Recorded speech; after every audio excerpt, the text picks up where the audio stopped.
selamat datang di podcast Media PowerPoint dalam proses pembelajaran. Nah, nama saya Niputu Ayu Arini akan memandu podcast hari ini yang di sini saya sudah ditemani oleh narasumber saya. Halo, perkenalkan nama saya Saraswati, umur 27 tahun. Di sini saya sebagai narasumber dari adik mahasiswi kami yaitu Niputu Ayu Arini.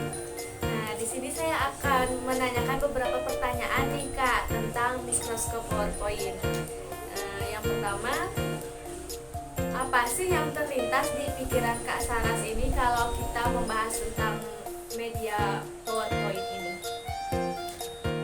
Kalau bicara tentang PowerPoint ya, tentu saja kita pasti akan mengingat itu adalah fitur dari Microsoft Office. Nah, Microsoft Office itu mungkin memiliki beberapa fitur ya, salah satunya adalah Microsoft PowerPoint ya. Jadi tentu itu menu itu yang ada di komputer ataupun laptop kalian semua, mungkin kita sudah tahu juga, itu mempermudah kita atau adik-adik semua dalam membuat materi, tugas-tugas, dan itu juga merupakan hal yang menarik untuk dipelajari. Karena apa? Satu, PowerPoint ini mempermudah adik-adik semua untuk pemaparan materi ketika ada seminar, ada tugas-tugas yang didapat dari sekolah, dari kampus, itu akan mempermudah kita. Di samping itu, mungkin kalau untuk dari khususnya untuk siswa ya, kalau bicara tentang PowerPoint itu, kemungkinan siswa itu anak-anak itu akan sulit untuk konsentrasi atau memahami materi yang sedang diberikan oleh guru. Nah, salah satu contohnya misalnya mungkin di beberapa sekolah atau beberapa siswa mungkin tidak menyukai salah satu mata pelajaran yang ada di sekolahnya. Nah, dengan menggunakan PowerPoint mungkin dia akan menarik niatnya, akan meningkatkan lagi niatnya dalam memahami materi, akan meningkatkan konsentrasinya dalam menyimak beberapa materi. Karena apa? Dalam PowerPoint ini itu ada fitur-fitur yang menarik. Contohnya ada animasi, ada foto ataupun gambar-gambar yang unik, dan itu akan menunjang juga niat siswa itu dalam memahami dan dalam fokus untuk mendengarkan materi yang diberikan oleh gurunya. Itu kurang lebih ya. Selanjutnya nih Kak, menurut Kak Saras, apa sih manfaat dari mikroskop PowerPoint ini untuk media pembelajaran kita nih sebagai mahasiswa atau guru? Kalau untuk manfaatnya tentu bermanfaat sekali ya untuk kita semua, terutama ini bukan hanya kalangan siswa mahasiswa, tapi ini juga sangat bermanfaat sekali untuk kita semua dengan berbagai macam kalangan. Karena apa? Satu, pekerja kantoran sudah pasti akan dituntut untuk menggunakan PowerPoint, terutama mungkin ruang lingkupnya akan lebih tinggi lagi. Terus kalau untuk kita yang masih tahapan belajar, siswa ataupun mahasiswa, mungkin itu akan mempermudah dalam membuat tugas ya, seperti yang saya paparkan tadi. Dan itu mungkin masih banyak lagi manfaat-manfaat yang sangat penting dalam PowerPoint ini. Kurang lebih seperti itu.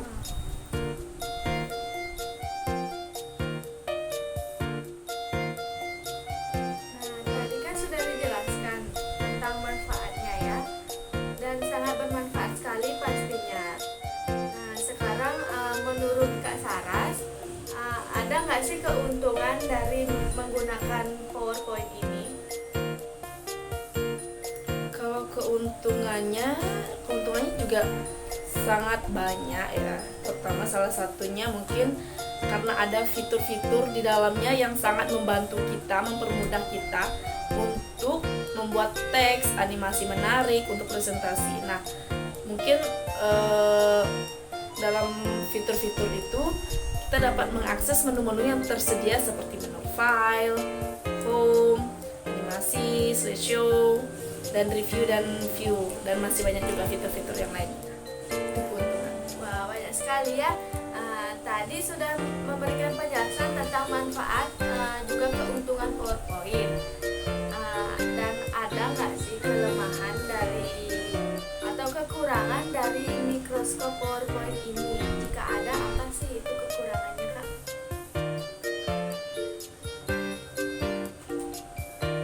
Kalau untuk kekurangannya, mungkin ada juga ya. Setiap hal itu ataupun setiap aplikasi yang kita miliki itu, yang kita gunakan, tentu akan ada yang namanya kelebihannya dan juga kekurangannya. Terus untuk kekurangannya, mikroskop PowerPoint itu yang pertama mungkin keterbatasan kreativitas dalam mendesain ya, dalam penggunaan desainnya. Mungkin itu yang muncul sebagai kekurangan dari menu ini. Terus Risikonya nggak sih, Kak?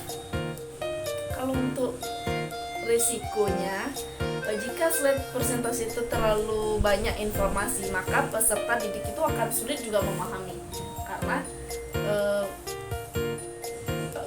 penggunaan PowerPoint ini itu kan hanya untuk poin-poinnya saja, seperti namanya poin kan, ada poin belakangnya. Jadi kemungkinan ada yang belum bisa terlalu memahami dalam pembuatan materi yang menggunakan PowerPoint. Jadi ada beberapa kalimat yang ditulis terlalu panjang sehingga yang menerima informasi ini kayak kurang memahami. Jadi dia tuh mungkin slideshow-nya sudah bagus tapi materinya terlalu banyak, jadi agak kurang memahami, kayak kurang ini arahnya kemana gitu, kurang lebih seperti itu kayak.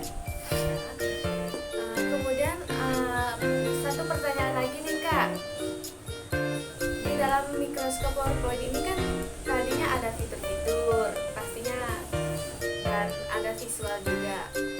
Apa saja jenis visual yang dapat digunakan di PowerPoint untuk membuat presentasi yang menarik itu, Kak? Kalau untuk visualnya itu sangat banyak ya. Beberapa jenis visual yang sering digunakan itu contoh misalnya gambar. Nah, gambar ini dapat digunakan untuk menambah visualitas ke slide presentasi. Nah, misalnya contoh berupa gambar. Jadi selain kalimat, selain judul, gambar itu juga bisa menjelaskan. Dengan cara melihat gambar itu yang ada di slideshow, mungkin pemateri itu akan lebih gampang untuk menjelaskan.